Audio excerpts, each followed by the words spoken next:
तो रक्ताचा थेंब शंभूराजांचा त्या इंद्रायणी भीमाच्या संगमावर पडला. थरारली ती इंद्रायणी. या शिवरायांच्या पुत्राला माझ्या उंदडीत घेण्याची वेळ आली तीही अशी. आणि शंभूराजांचे हे सर्व हाल झाल्यानंतर शंभूराजे म्हणाले असतील का हो, आबासाहेब तुम्ही स्वर्गातून आभाळाच्या रूपाने आम्हाला बघत असाल, पण आबासाहेब तुमचा आभाळ एवढं रूप बघण्यासाठी माझ्याकडे डोळे शिल्लक नाही येतो. आबासाहेब अशी तुम्हाला हाक मारावीशी वाटते हो, पण ती हाक मारण्यासाठी आमच्याकडे आता जीभ सुद्धा शिल्लक नाही हो. आबासाहेब तुम्हाला आठवतंय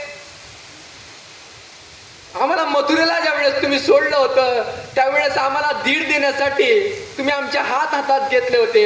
आता आमची ही हाल बघून तुम्हालाही वाटत असेल आबासाहेब आम्हाला दीड द्यावा, पण आम्हाला दीड देण्यासाठी आमच्या हातात घ्यावे यासाठी आमच्याकडे हात सुद्धा शिल्लक नाही येतो.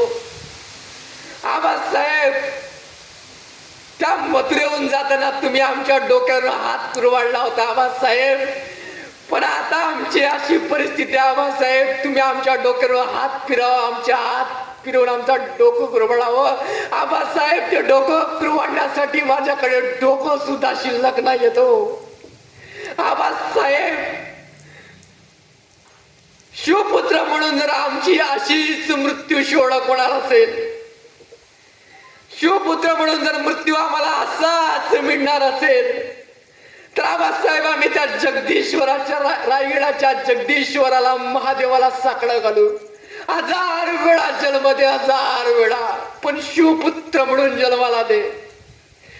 इथल्या रयतेला, इथल्या महाराष्ट्रातल्या मातीतल्या लोकांना धर्मासाठी कसं जगावं हे छत्रपती शिवाजी महाराज सांगतात. आमच्या तरुण पोरांना धर्मासाठी कसं मरावं लागतं हे 32 वर्षाचे संभाजीराजे सांगून जातात.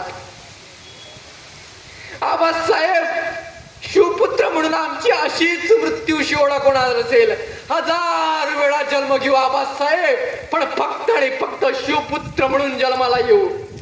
आमच्या आजची पोरं सहज म्हणतात छत्रपती शिवाजी महाराज आमचे बाप आहेत, पण त्या बाप म्हणण्याआधी त्यांनी लक्षात घ्यावं की त्या छत्रपती शिवरायांचा पुत्र या धर्मासाठी कसा जगतो, कसा मरतो.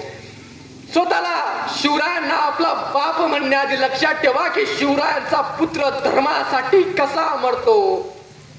आमच्या पोरांना हे कळणं गरजेचं आहे. वयाच्या 32व्या वर्षी औरंगजेबाने सांगितलं कुठली जागीरदारी पाहिजे, काय पाहिजे सांग, इस्लाम कबूल कर, सर्व देतो. लाथेनं घुटाळलंय शंभूराजांनी, पण धर्म सोडला नाही. ही धर्मनिष्ठा आमच्या पोरांच्या मनात आली पाहिजे. यासाठी आपण हा 30 ते 40 दिवसाचा बलिदान मास पाळलाय.